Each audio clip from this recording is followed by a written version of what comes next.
साथियों नमस्कार। Rajasthan teachers update YouTube channel पर आपका फिर से स्वागत है। साथियों आज का हमारा वीडियो रहने वाला है विद्या संबल योजना को लेकर के।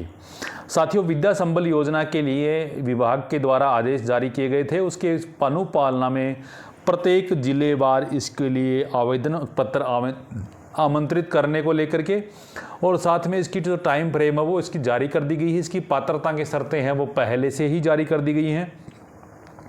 तो इस वीडियो के दौरान हम देखेंगे कि हमें कहाँ पर हमें अपना आवेदन करना है, कैसे आवेदन करना है, किस समय पर आवेदन करना है, कौन सी जगह पर आवेदन करना है, सारी जानकारी आपको इस वीडियो के दौरान है वो मिलेगी।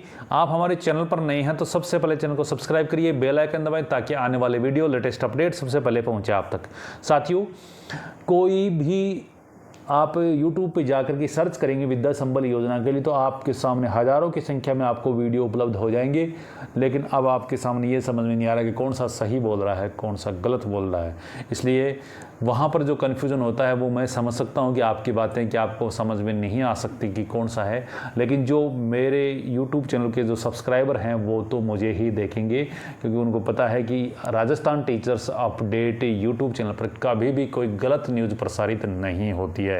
विश्वसनीयता ही हमारी एक पहचान है। हम वीडियो एक टाइम लेकर के ज़रूर बनाते हैं, लेकिन पूरा सटीक और सही वीडियो के साथ में ही हम आते हैं। जल्दबाजी में भी कभी भी वीडियो नहीं बनाते हैं।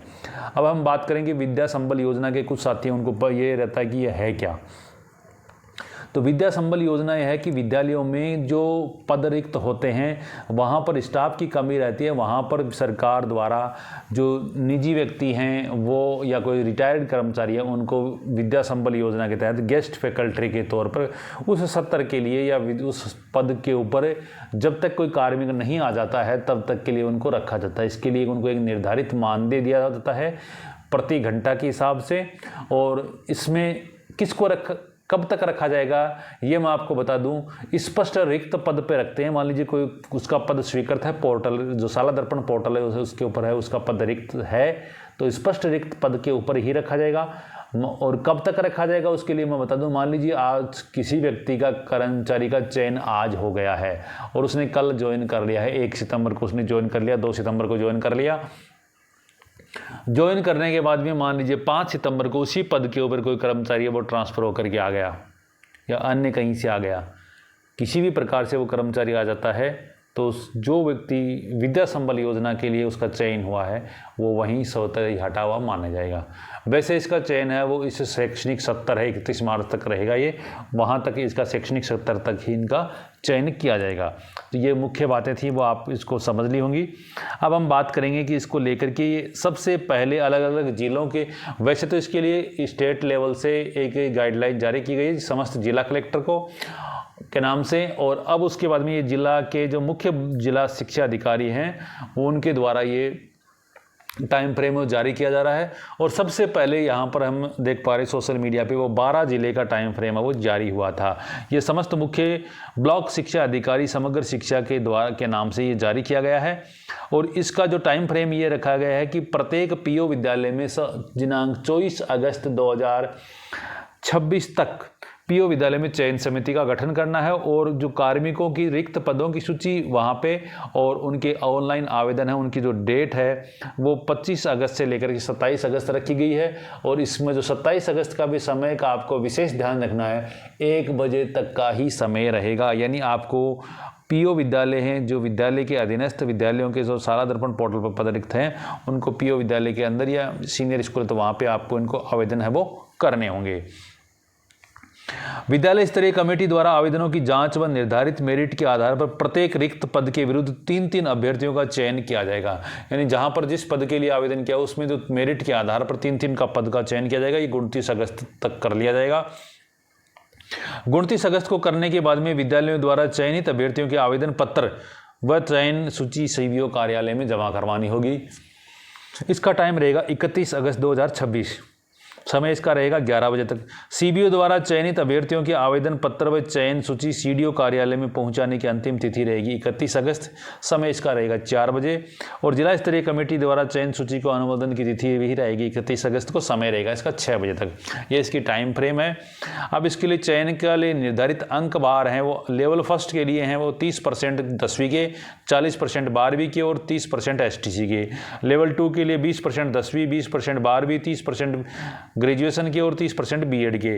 सेकंड ग्रेड टीचर के लिए वरिष्ठ अध्यापक के लिए 10% 10वीं के, 10% 12वीं के, 50% ग्रेजुएशन के, 30% है वो बीएड करेंगे। व्याख्याता के लिए 20% है वो ग्रेजुएशन के, 50% पोस्ट ग्रेजुएशन के और 30% है वो आपके बीएड के रहेंगे। इस प्रकार से इनका जो कट ऑफ निकालने का एक फॉर्मूला है वो परसेंटेज के आधार पे होगा।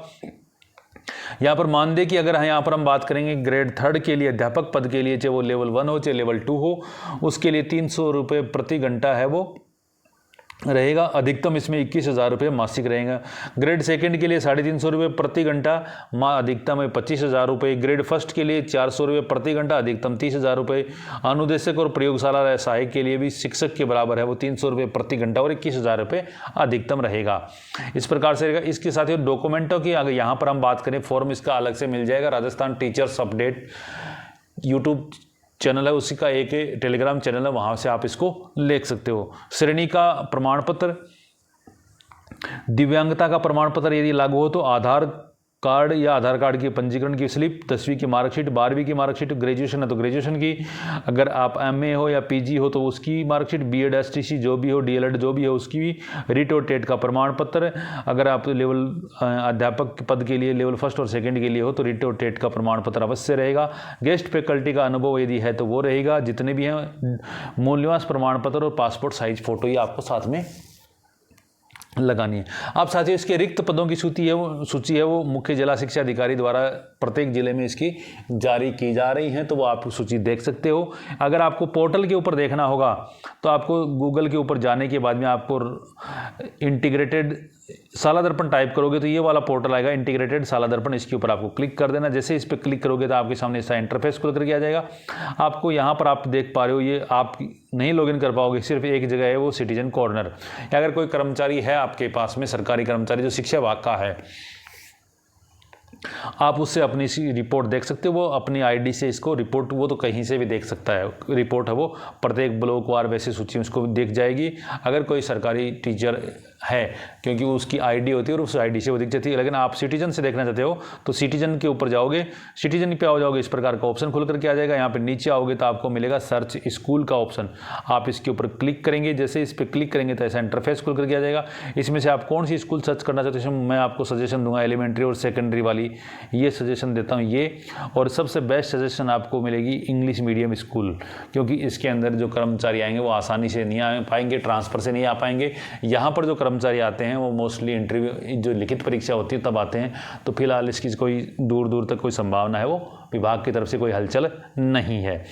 लेकिन आप जिसको भी स्कूल को देखना चाहे उसके पर क्लिक करोगे। जैसे क्लिक करोगे तो आपके सामने ऐसा ऑप्शन आ जाएगा। आप बाय डिस्ट्रिक्ट, बाय ब्लॉक और बाय पिन कोड देख सकते हो। पिन कोड याद है तो आप पिन कोड से देख सकते हो, बाय डिस्ट्रिक्ट से कर सकते हो। यहाँ पे जिला, ब्लॉक, सेकेंडरी, एलिमेंट्री, कैप्चा लगा देंगे और सर्च पे क्लिक करेंगे तो इस प्रकार से वो सारी स्कूल की लिस्ट आपके सामने आ जाएगी। जिस स्कूल पे जाना चाहते हो उसके ऊपर आप कर्सर को लेके जाएंगे तो आपके सामने ऐसा पॉपअप खुल करके आ जाएगा। नीचे उसकी डिटेल मिलेगी। आपसे तो यहाँ पर कॉर्नर पे मिलेगा व्यू मोर का ऑप्शन, इस पर क्लिक कर देंगे। आपको स्कूल की प्रोफाइल मिल जाएगी, बेसिक कॉन्टैक्ट डिटेल मिल जाएगा। नीचे नीचे आप आओगे तो स्टाफ स्कूल आ जाएगा। यहाँ पर आपको सैंक्शन पोस्ट मिल जाएंगी, सब्जेक्ट मिल जाएगा, ये सब्जेक्ट मिल गया। फिर एम्प्लॉय का नाम, ये सारी डिटेल आपको मिल जाएंगी। आपको यहाँ पर क्या करना है, आपको जिस पद के लिए, जैसे यहाँ पर आप देख पा रहे हो सारे पद मिल गए। इस पद के लिए ये कर्मचारी यहाँ पर कार्यरत है।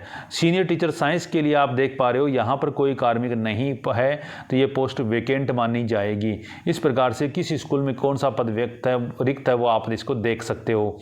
इसी प्रकार आप स्टाफ रिपोर्ट के द्वारा पूरे ब्लॉक की और जिले की पद सूची देखना चाहते हो तो स्टाफ रिपोर्ट से निकल करके आ जाएगी। इस पर जाएंगे तो आप एलिमेंट्री की तो यहाँ से देख सकते हो, सेकेंडरी की यहाँ से देख सकते हो, नॉन टीचिंग सब्जेक्ट यहाँ पे देख सकते हो। तो आप एलिमेंट्री सेकेंडरी जो भी देख सकते हो। यहाँ पर आपको क्या करना होगा, कैप्चा लगा देना है। कैप्चा लगाने के बाद गो वाले ऑप्शन पे चले जाना है। जैसे इस पे जाओगे तो आपके सामने प्रत्येक जिले की सूची आ जाएगी। अगर आप ब्लॉक वाइज देखना चाहते हो तो इसके जिले पर क्लिक करोगे तो आपके सामने ब्लॉक वाइज सूची है वो आ जाएगी। कितने पद स्वीकृत हैं आप देख सकते हो। यहाँ पर जो टीचर ग्रेड फर्स्ट है स्वीकृत और कार्यरत ये आ जाएंगी। स्वीकृत और कार्यरत कितने पद खाली हैं वो आपको यहाँ पर मिल जाएंगे। तो साथियों इस प्रकार से आप इसके अंदर है वो अपनी आवेदन के लिए जो ज़रूरी सूचना वो बताई गई आपको। इसमें किसी भी प्रकार का विभाग की तरफ से कोई संशोधन होता है या कोई नया आदेश जारी होता है तो आपको समय समय पर इसका ध्यान रखना और हमारा चैनल भी आपको ये अपडेट देता रहेगा। धन्यवाद साथियों। जय हिंद, जय भारत।